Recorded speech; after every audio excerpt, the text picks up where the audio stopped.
Members of Parliament are set to debate and vote on the adoption of the independent panel's report on the Phala Phala farm robbery. The proceedings will unfold through an open ballot after the National Assembly Speaker, Newzroom rejected the ATM's second bid for a secret ballot. Well, today's proceedings will decide whether Parliament can remove Cyril Ramaphosa from office. The ANC NEC has ordered its members of Parliament to vote against the adoption of the report. Our reporter, Erin, is covering this story for us, and she joins us live now from outside the City Hall. Erin, good morning to you. So, members of Parliament have started arriving. I'm not sure whether it's eagerness. I'm looking at the time. It's 10:05. That sitting expected to take place at 2 p.m. Talk to us about who you are seeing. I see behind you there. You obviously won't be able to tell who it is, but that's Dr. Nkosazana Dlamini-Zuma arriving there. What do opposition parties say?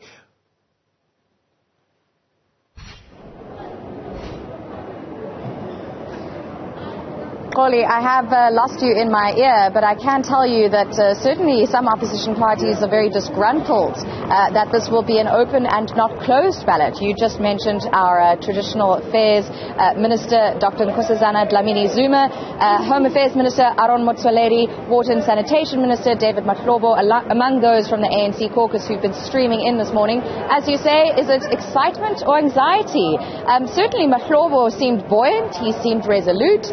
He said the party has received its marching orders, those were his exact words in terms of how to vote, and mentioned that there will be an ANC caucus gathering led by Chief Whip Hemi Majodina ahead of the 2 o'clock debate. He says they've read the report, but there are several flaws in it. But talking of opposition parties, one opposition party we're going to hear from is the EFF, and spokesperson Sinawo Tambo, who is the national spokesperson for the opposition party, joins me now.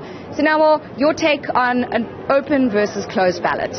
Look, in the context of Gwede Mandasha's threats, a secret ballot was necessary. I mean, as the EFF, we did encourage those who have been speaking on television, Nkosazana Dlamini-Zuma, Supramo Mapelo and the likes, to vote with their chests in an open process to show South Africans where their allegiances lie, with the Constitution or with their salaries, which they'll try to protect in the interest of factions. But in the context of the threats Gwede Mandasha has been making, reminding people of what happened to Makosi Khoza, telling them that they'll become independent and that there'll be consequences, it shows that the Constitution is being violated, and the members of Parliament won't vote with their conscience. They won't vote according to the condemnation that Parliament received some years ago about not holding the executive accountable. They're going to vote under an instruction, under fear, under a hostile environment where their vote is determined by the fact that the party might punish them if they don't vote according to what the party has instructed and not in accordance with transparency and accountability as the Constitution states. So it's bad, but let's see who's brave enough from the ANC today to stand behind the truth. Who, if anyone, Minister Mahlobo, confident that no one would be breaking ranks, as he put it. Does that same philosophy apply to the EFF? If you found that someone in your party decided that their conscience told them, no, in fact, there are flaws in the report and they don't feel, it doesn't sit on their heart to back things moving forward, how would you respond to that? Look, there's consensus in the EFF. What we're lucky with, the EFF is not some broad church arrangement that is mixed up with people who come from different political persuasions or who are guided by factionalism in order to conduct their duties as parliamentarians. There's consensus in the EFF. We're an organization that is anti-corruption. We've welcomed the report as concise, clear, and direct. It's made credible findings into the criminality that happened in relation or at Phala Phala farm. So in the EFF, there's no confusion that we must defend the Constitution, we must defend the rule of law, we must ensure that Cyril Ramaphosa is held accountable, and that is consistent with what the EFF has been about since its inception. So there'd never be a situation where the EFF votes against the Constitution of South Africa. There'd never be a situation where the EFF votes against the people of South Africa and their interests and what happens in terms of accountability. So the members of the EFF know that the office of the Republic of South Africa's presidency is occupied by a money launderer, a criminal, someone who tortures suspects, kidnaps them, uses state resources to conceal crimes. and we can't be confused about what must happen. This process is actually one that could clear Ramaphosa. So his fear of this inquiry reveals that there are much more dangerous things that could be revealed, and that is what is confirmation to us. But we want the people of South Africa to watch today closely. Those who are working in their interests are going to be exposed. Those who are working against them are going to be exposed, and the ANC is going to be exposed if it continues on the trajectory that is going on now. Thank you.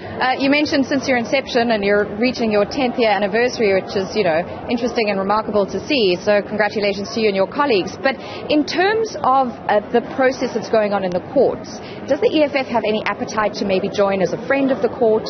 Are you keeping tabs on that? And what do you make of the president going to court when Parliament is also at work on Phala Phala? Look, we consider Ramaphosa's move to take his own parliament to court as another spit in the face of this constitution of South Africa. It's disrespecting the constitution of South Africa.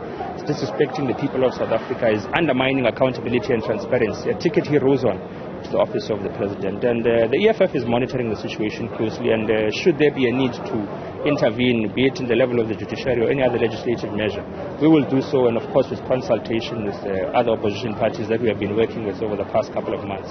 So we'll explore any avenue, be it legal or legislative, to ensure that Ramaphosa is held accountable. So we're monitoring the space. The first step begins today. Let's see what happens today, and moving from there we'll develop necessary strategies to ensure that Ramaphosa leaves that office without a cent. Thank you.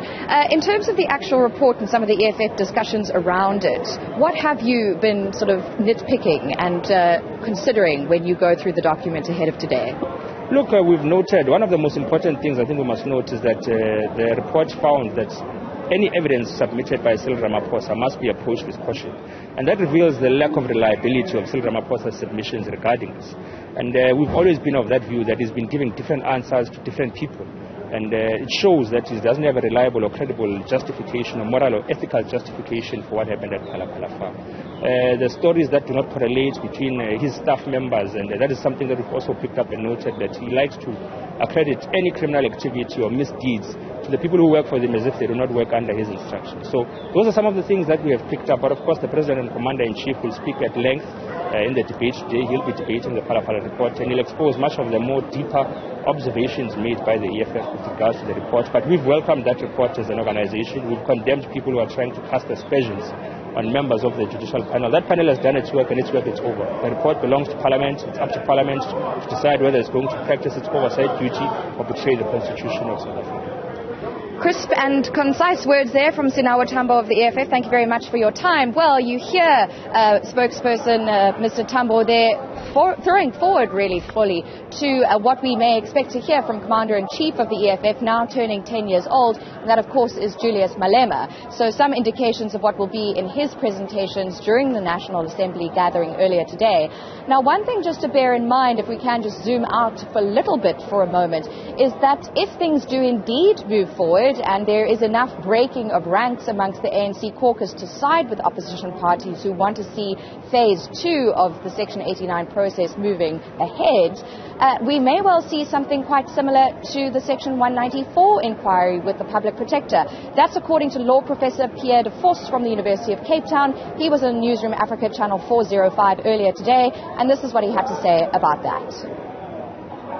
This process and the rules were basically used as a blueprint for the rules to remove Chapter 9 bodies, the heads of Chapter 9 bodies, like the Public Protector.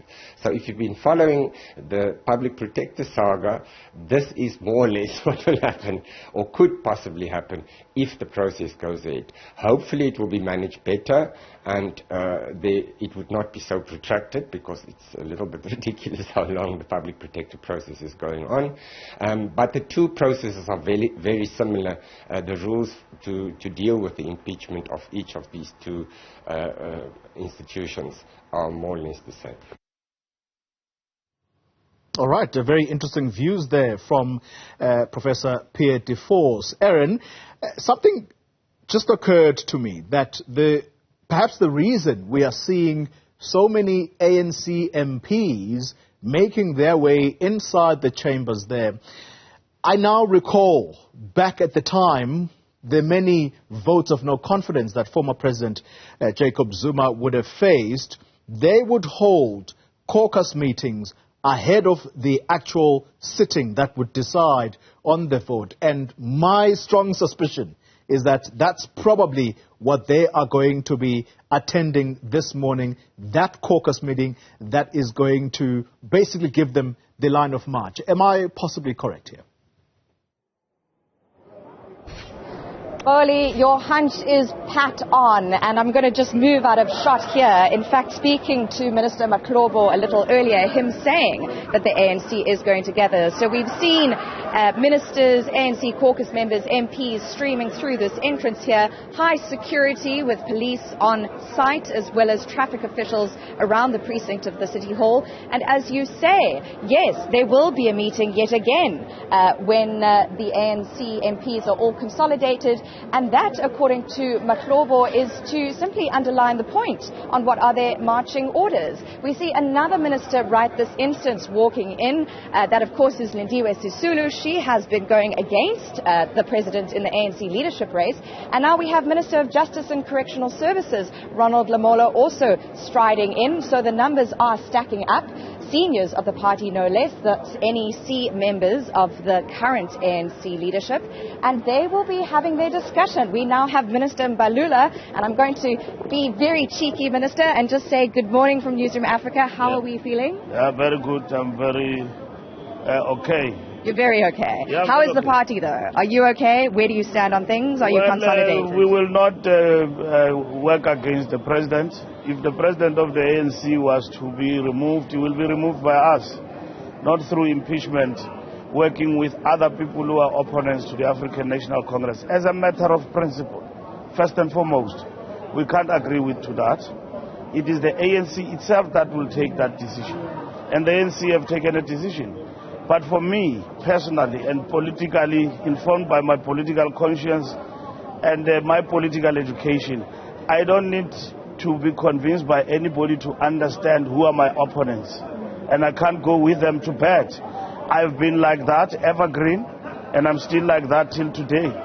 During the era where we survived almost 8 motions of confidence in this parliament, I've been on the side of the principle of the ANC leads. And even today with President Ramaphosa, I'm still standing there. I will never agree to anything otherwise. It is our movement that have sent us here, and our movement did not send us here to work with opponents. If other people have done that, they've broken the rule. And two wrongs don't make right. It must be corrected and be dealt with accordingly. Minister, we understand you as the caucus are going to be gathering to just kind of underscore the point of where you sit as a group ahead of the debate at 2 o'clock. If anybody does decide that their conscience will not allow them to support blocking the report at this stage, what will be the consequence? Well, we have never used our conscience here. We follow the party line. I mean, it's a stunning thing to hear public officials say we never use our conscience. Isn't that an important part of your work? We follow the party line.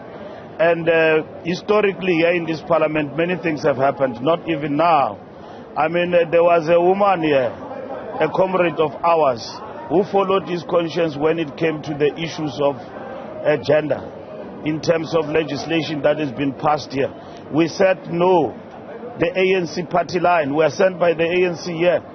You can imagine if parliamentarians were to do as they wish and what they like here. What will happen to local councils? We are running by-elections in the Tobota tomorrow. We have expelled 26 councillors who worked against the party line in that particular council. And at the same time, we are very clear that you don't follow the party line, you are gone. All right, and it is happening in other areas, and Parliament is no exception. We expect party members to follow the party line, even if they don't like it and so on. ANC did not send us here to come and work with John S. Tyson. They sent us here to represent the mandate of the ANC and protect our majority here. And it is only the ANC that can take a decision to withdraw its representatives or force them to resign in either way in terms of the circumstances that they face here. All right, thank you very much, and good luck for that meeting. We now have, talking of John Esterhazen or Steenhazen, as the case may be. Hello, John, Erin. how are you this morning? Fine, thanks, and you? Brilliant. So we hear from the likes of Minister Mbalula that they're not going to work with their enemies, was his wording, and that the ANC will decide when a president will or won't be in power, and that they're not going to work with parliamentary processes in terms of impeachment. Your take? Well, I think it's not the first time we've seen parliamentary processes being abused by the ANC and the tyranny of their majority to prevent a sitting president from being held accountable. Bear in mind, today's vote's got nothing to do with whether we remove a president or not. It's about whether there's a further investigation into the independent panel's report. And we believe that given the report, given the fact that we're still no clearer of understanding what actually happened at Phala Phala, this report is essential for Parliament to be able to make up its mind on the President's guilt or otherwise. Once it is done, then it will come to Parliament and we'll be talking about a vote on whether we remove the President or not. So I think it's premature to say we're working with the enemy. We should all be friends of the Constitution and the rule of law in South Africa, because that's the only way we're going to sustain our democracy. There's a lot of talk at the moment about voting with one's conscience, and I just wonder if there are people within the DA caucus who decide that their conscience simply means that they cannot support moving forward with phase 2. How would you respond? Well, we allow votes of conscience when people feel very, very strongly about a particular matter. However, that I think today you could well see the ANC's internal party dynamics playing out on the floor of Parliament, where a faction of the ANC that's opposed to the President could well break ranks with the whip, the ANC whip, and vote another way. We've heard this before, and generally these rebels disappear like the morning mist once it comes down to the vote. But nonetheless, I hope there are enough MPs in the House today who understand that this is a significantly important step for the process and the respecting of Parliament, and have heeded the words of Judge Zondo, who was very scathing in the Zondo Commission report about abusing a majority to protect or shield those people who've got questions to answer. John, just last one quickly. Of course, the ATM has now filed its opposition to the review application to the highest court in the country.